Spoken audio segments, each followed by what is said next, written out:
जब बिकाए बदे काशी में अइला 100 मोहर घटल रहल देवे बदे कुल दान दे देले रहल वो 100 गो मोहर बदे बिकाए अइला तो बुल्लू उस्ताद गावे वो सब कि दास कोई दासी बन लेवे हो सीके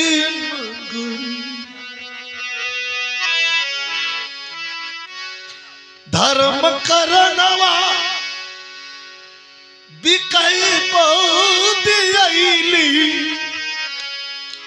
संगवा मेरानी हई रतनवाली अली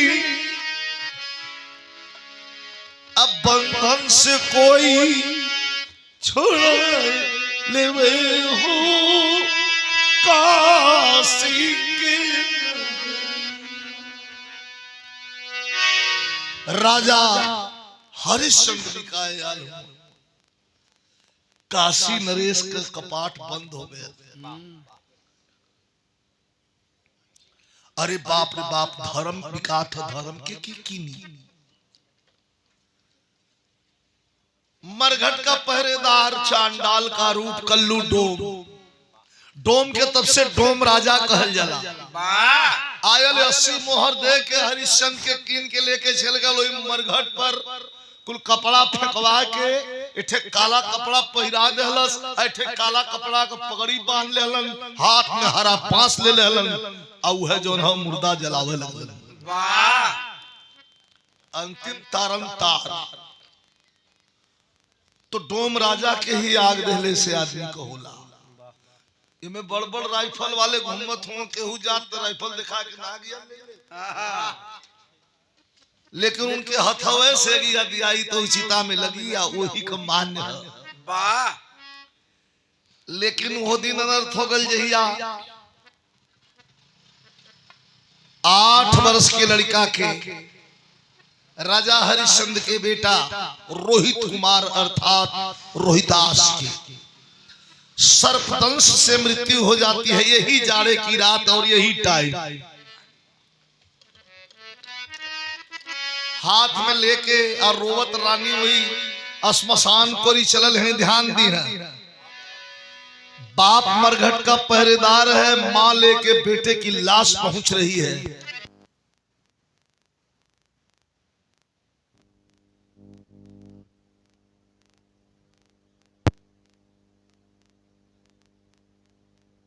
पास लेकर के आग को धीरे धीरे डाल रहा है जला रहा है।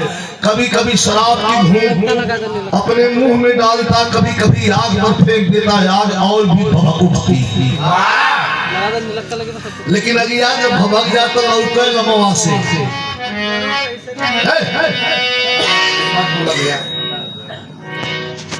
नगरिया मसनवा पर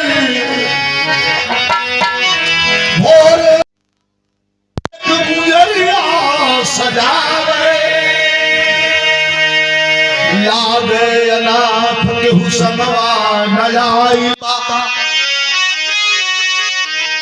असुकुमार सुगन्ना के आचारा ओढ़ावे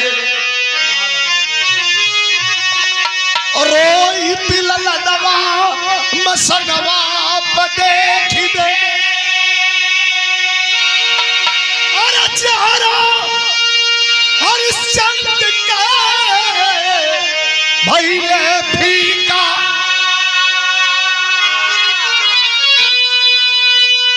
हे अरे रुक जा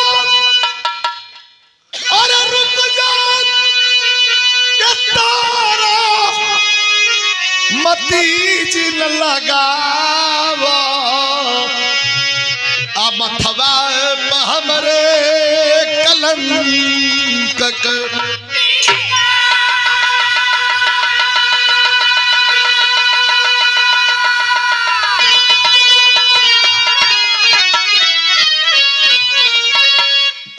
अरे मथवा हमरे कलंक कटी का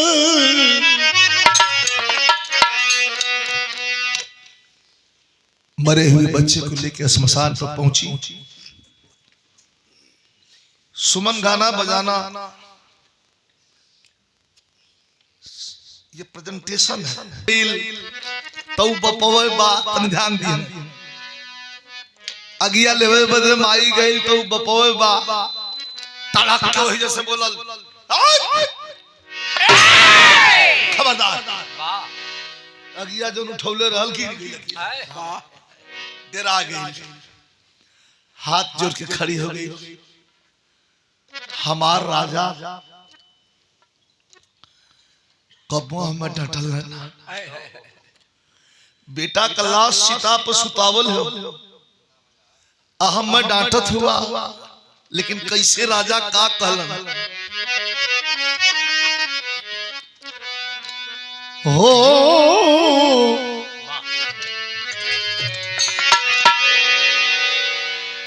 रुक जा। कैसे रोकत हो कैसा है रुक जा, लेकिन रुक जा। अरे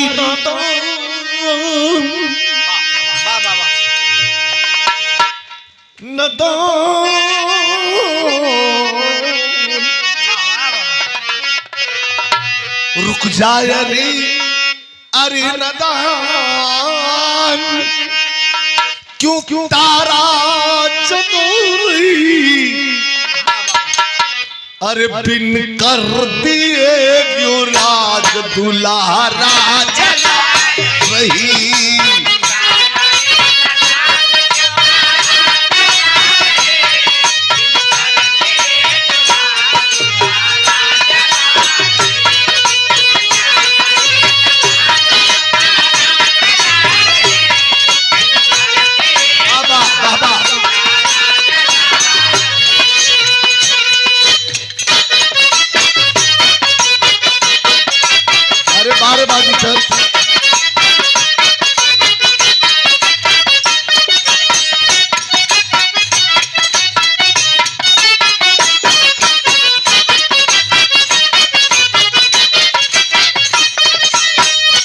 रानी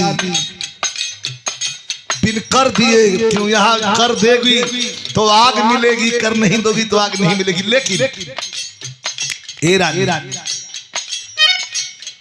मरघट पे कोई मेरा न अपना पराया,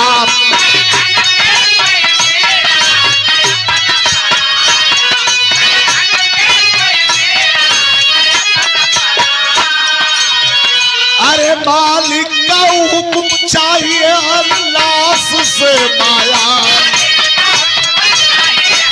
मालिक का हुक्म है।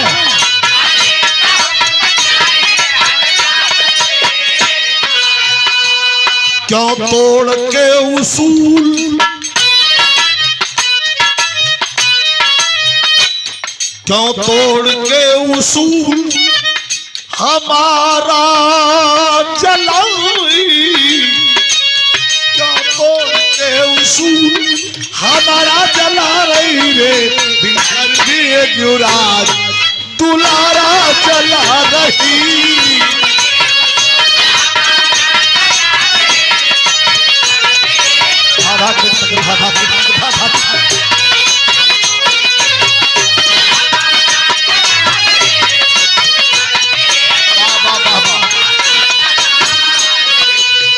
बड़ी बड़ी गीत है दिखाई जो मास्टर जोन कहत हुआ इतना बड़ा हमरा रामदेव गुरु, बुल्लू गुरु का रामदेव गुरु, बिरजू उस्ताद का रामदेव गुरु, हीरा उस्ताद का रामदेव गुरु, पारस उस्ताद का बिरहा होकर सूत जाई तो लात से ही से तराई। अब वो हट चल वो हर को खत्म हो रात भर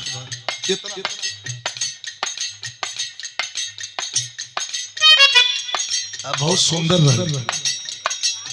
नहीं लड़का का चेहरा कैसन होला, बहुत सुंदर, अति सुंदर। हमरे स्कूल में हमके कुल नेपालिया कह के बुलाऊंगा कि नेपालिया आ गए, इतना बड़ा बड़ा बाल।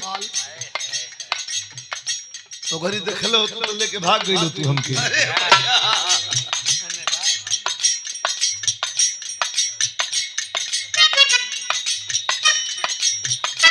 आशा बद कह देली आप बुरा मत मानिया, तू बुरा मत मानिया। कितना बड़ा रहली था का कहां मास्टर म्यूजिक का बजाओ था। कंकड़िया मार के जगाया रात मेरे सपनों में आया ओ बालमा साजना तू बड़ा।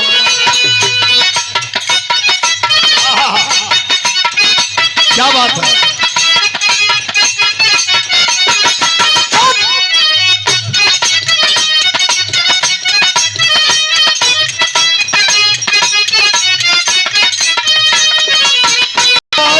जगाया तू रात मेरे सपनों में आया अरे बालमा।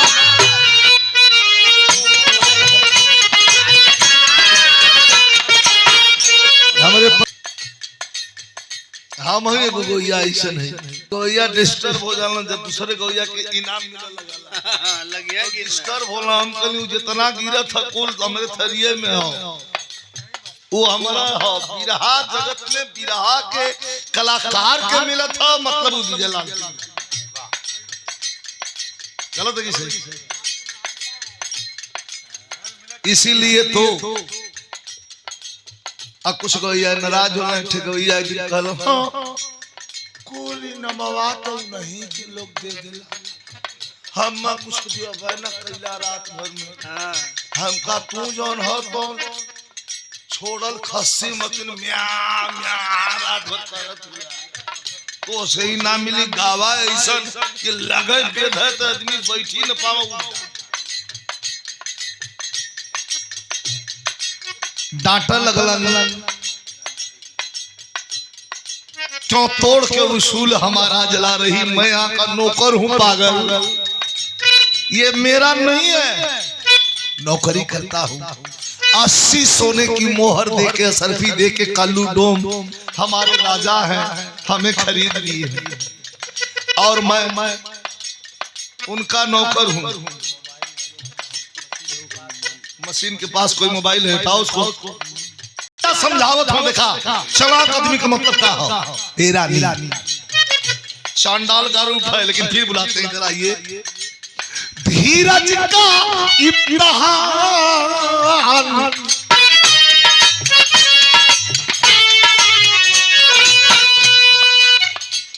धीरज का इम्तिहान है धर्म की परीक्षा परीक्षा।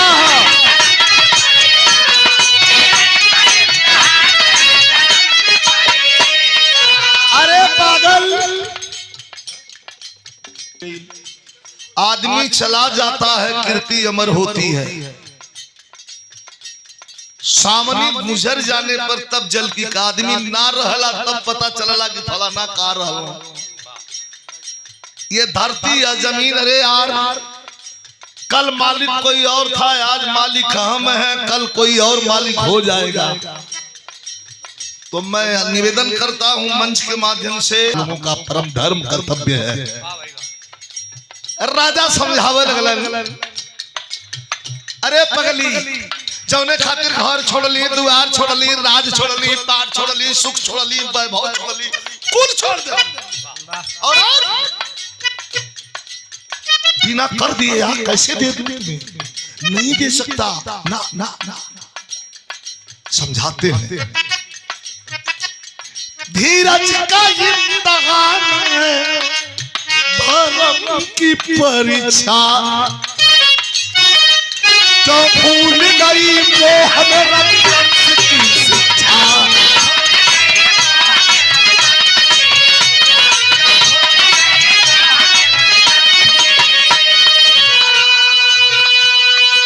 तुच्छ चीज के लिए दुनिया में सबसे प्यारी चीज का तू जाने लो दुनिया में सबसे प्रिय चीज अपनी औलाद और राजा ने माँ के सामने औलाद को भी बेगाना बना दिया। कहा एक तुच्छ चीज के लिए सारा जल, एक तुच्छ चीज के लिए सारा जला रही रे, बिन कर दिए क्यों राज दुलारा जला रही।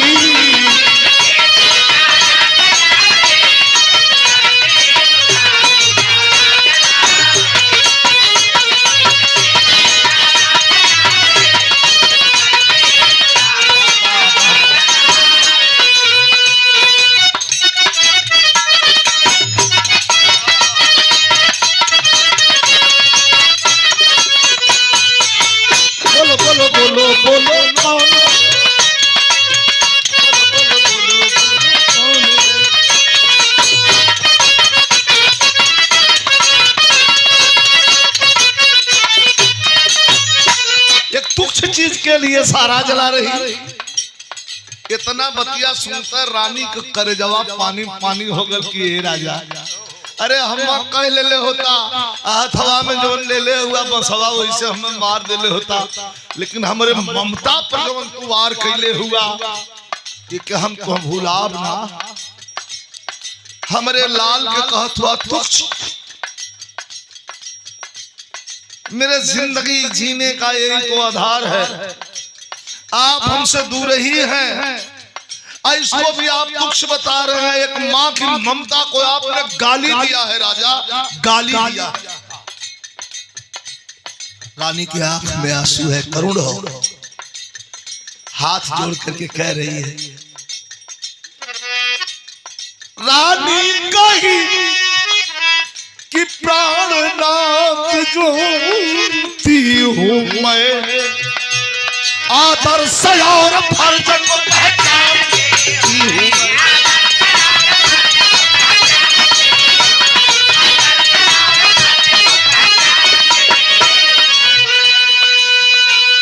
हम सब समझत हैं, आदर्श और फर्ज को पहचानती हूँ मैं। तौले रोवे लगली बिलक के, तन पर फटही साड़ी है ये भैया, पुरुष बली नहीं होता है, समय हो बलवा।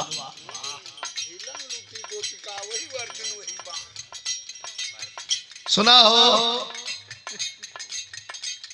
बुरा दिन ना गरीबी कह के ना आवे कि हम आवत नहीं। यही से कर्म और सुकर्म काहे के बनावल हो।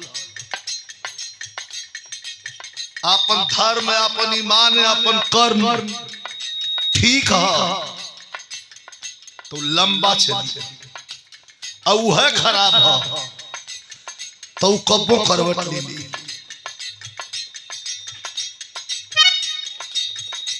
हम कुल समझत है। रानी रोवा लगली, रानी कही कि प्राणनाथ जोती हूँ मैं, आदर्श और फर्ज को बजाती हूँ।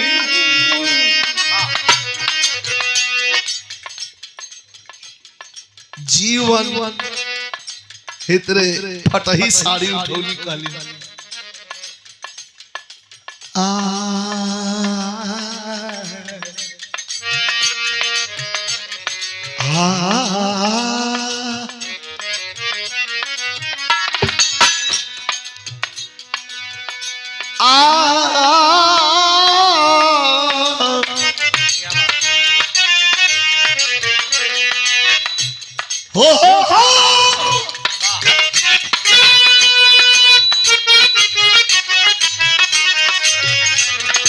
आंचल का आखिरी फफा लगली रानी, आंचल का आखिरी एक किनारा चुनूरी, आंचल का आखिरी एक किनारा जला रही रे, बिन कर दिए क्यों राज दुलारा जला रही।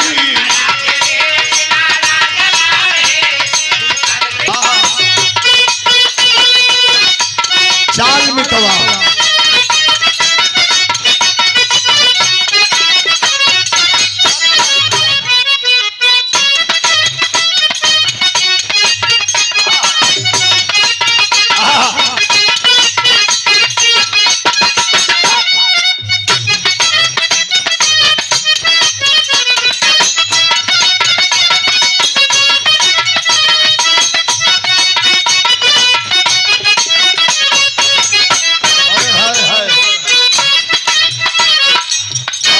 खाए सैया,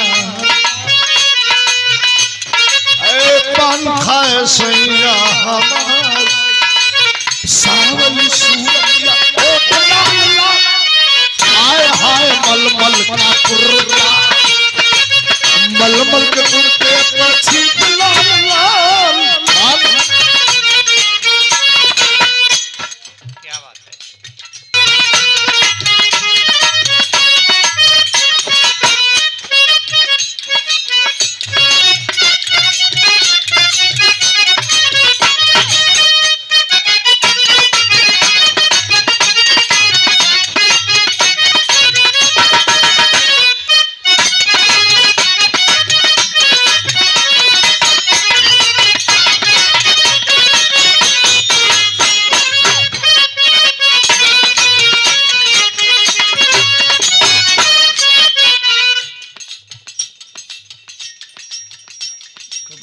ऐसा होला कि मन कला कि हिल दे। अरे वाह वाह। नार तुम धीरे से बैठ जा दुनिया। कालीन रानी इ लइकवा खाली हमारा चितवा पर सुतावल है। चांडाल का रूप है राजा का, हाथ में शराब की बोतल, एक हाथ में हरा बांस, काला कपड़ा पहने, काले कपड़े की पगड़ी बांधे हुए, लाल लाल आंखें, नशे में झूम रहा है राजा, कल का राजा, चक्रवर्ती राजा नशे में झूम रहे हैं, हाथ में शराब की बोतल। कहते हैं कौन रानी कौन राजा, मैं तो चांडाल कर चाहिए। रानी रोक कही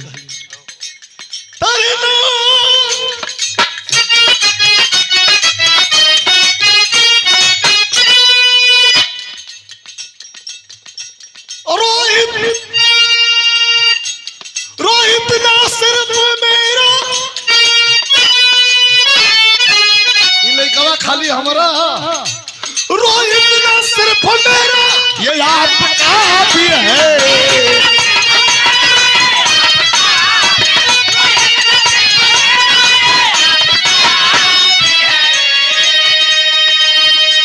माता के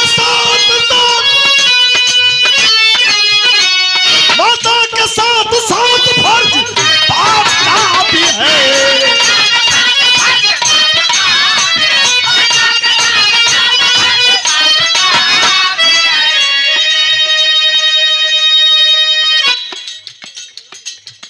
जीवन का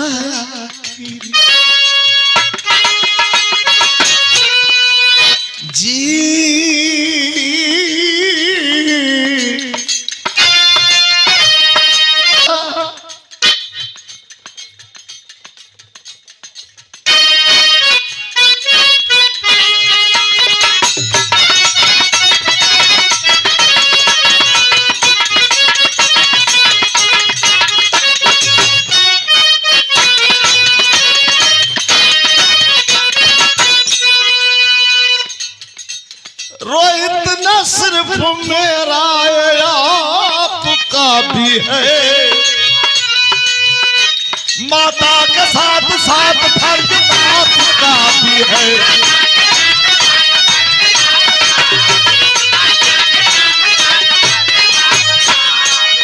जीवन का आखिरी, जीवन का आखिरी ये सहारा चला, जीवन का आखिरी ये सहारा चला रही, दिन भर की ये क्यों रात दुलारा चला रही।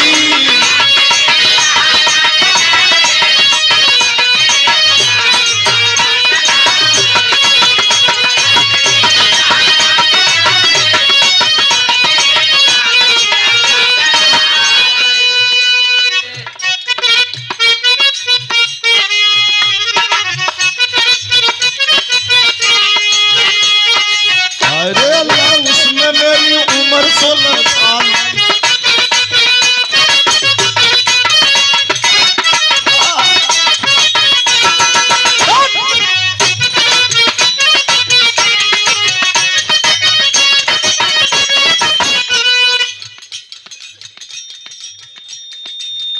अंतिम लाइन है कि तनी से ध्यान से सुनिया।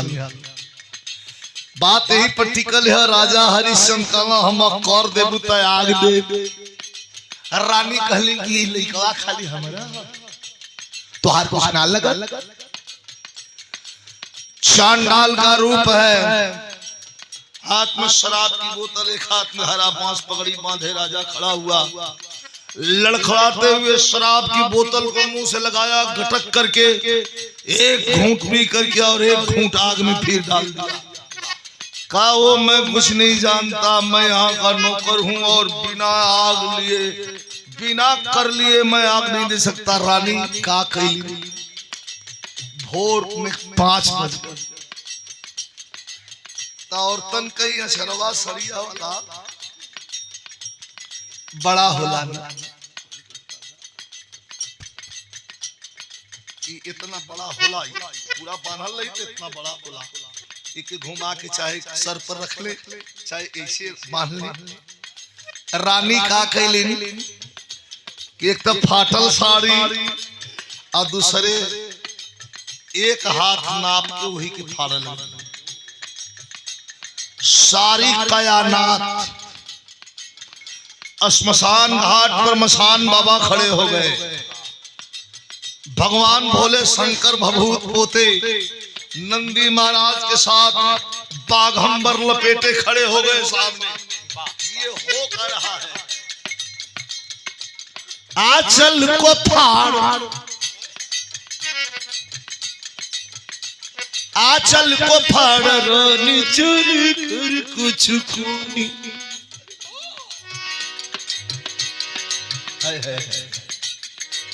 चार दे फरलस रानी आहे तर देव लगल, अजब देव लगल। नभ से सुमन की वृष्टि देव लगे,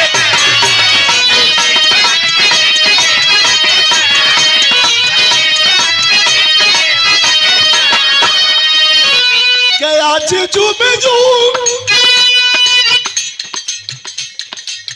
के आज जुबेजू अरे परस बदरवा कि भीगरानी कपावनरी अचरवा रे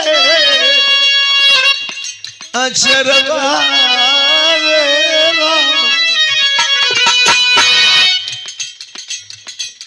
बेचैन जो ही अचरवा फाड़ के देहली तो जो बक्स स्थल है माता बहन लोगन को से तो पहली और वही के फाड़ के दे देहली। वो अभी उघार हो गल, यहाँ तक कट गल ना कि कंधा पर रखले हैं हे तेरे थमौली तले डमरू बजावत भोलेनाथ। एक पैर उठा के हर फेंके लगलन, एक पैर उठा के हर फेंके लगलन, एक हाथ में त्रिशूल एक हाथ में डमरू, यार सामने से श्री हरि भगवान विष्णु जी ब्रह्मा जी देवतन का लड़ी लग गई। जवन लड़का मरल रहल उठ के चिता पर से माई माई कह के दौड़ल। जौने रानी का बक्ष स्थल तोपक आंचल नहीं रहल, साड़ी रहल, सोने चांदी हीरा जवाहरात पन्ना पुखराज से लग गई। और जौने राजा के हाथ में शराब का बोतल चांडाल का रूप रहल और सोने का मुकुट लगा के राजा भी हाथ जो के खड़ा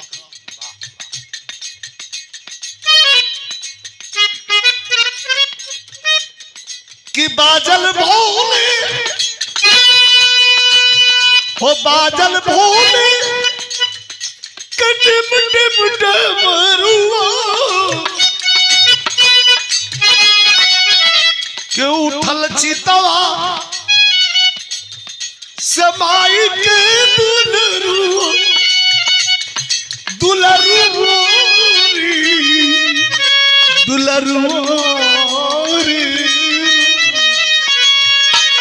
बेचैन व्योम रजनी लगनी अर्थात रात बेचैन व्योम रजनी सितारा जल बेचैन व्योम रजनी सितारा जला रही दिन कर दिए युवराज दुलारा चला रही।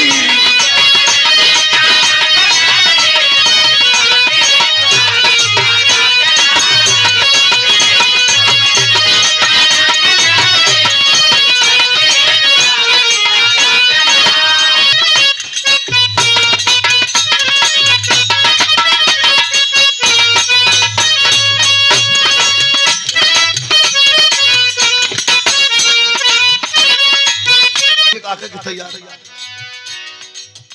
लेकिन आप लोगों ने बड़ा मन से सुना है, बाबा की कृपा, बाबा भी सुन रहे हैं। बेचैन क्यों रजनी सितारा जला रही, बेचैन क्यों रजनी सितारा जला रही, दिन करती है क्यों रात दुलारा चला रही।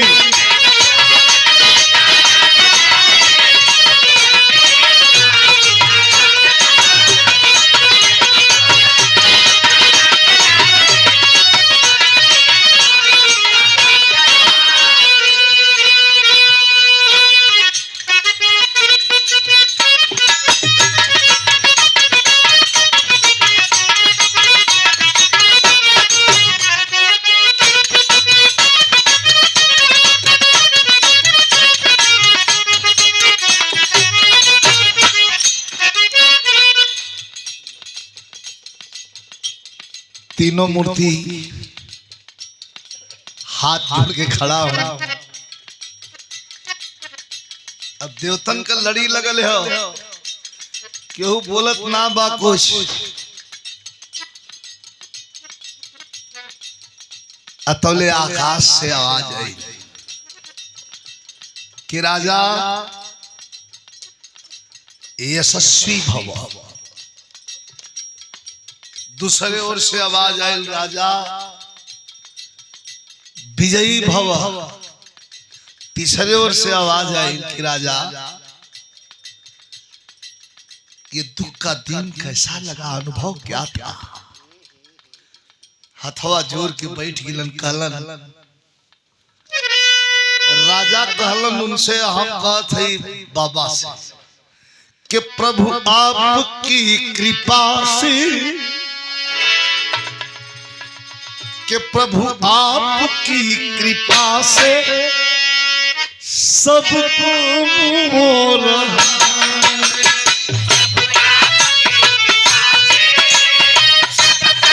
आप हो रहा है।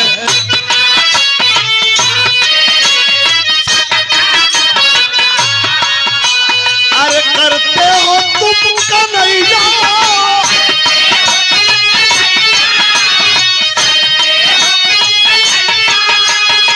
करते हो तुम कन्हैया, मेरा नाम हो रहा है। प्रभु आपकी कृपा से सब काम हो रहा है।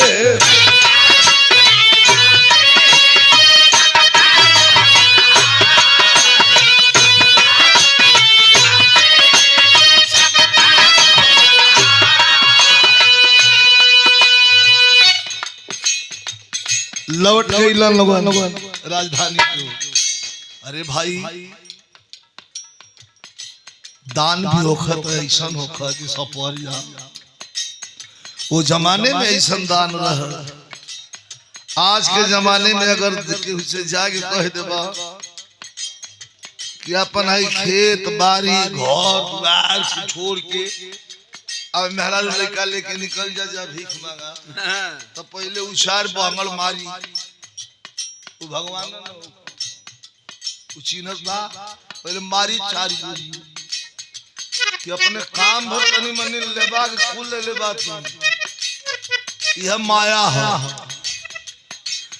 माया कई बदुनिया,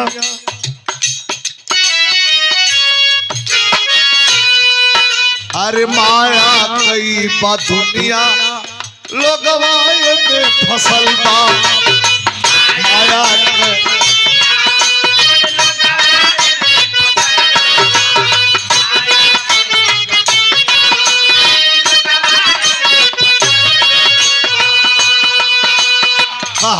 से लुट के धोले कहवा से हम लौट कहवा से जाके लूटी कहवा से लुट के धोले मन में है जगलबा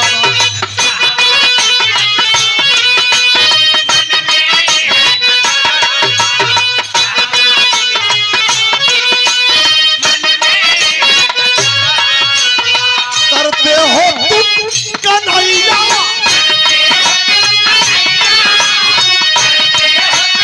मैंने जैसा करम तुम्हारा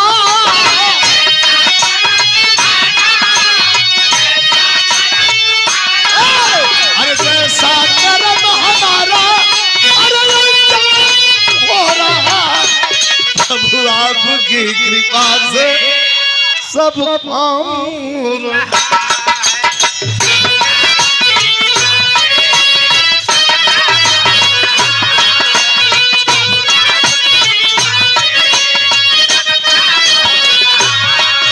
अरे करते हो बुलंदी वाले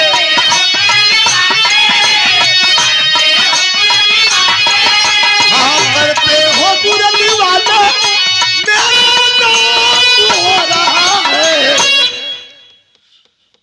गुरुवर गणेश राम लाल धन बिहारी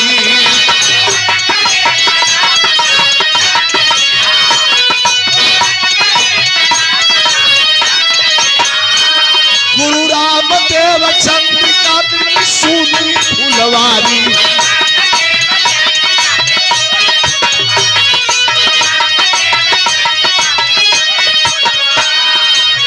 विजयी कलम कलम कबीर की विजयी कलम कबीर की आपके शहीद गांव विजयी कलम कबीर की अरे काराज बिन कर दिए क्यों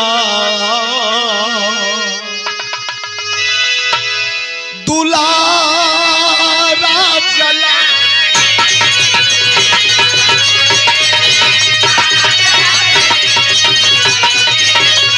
गुड्डू भैया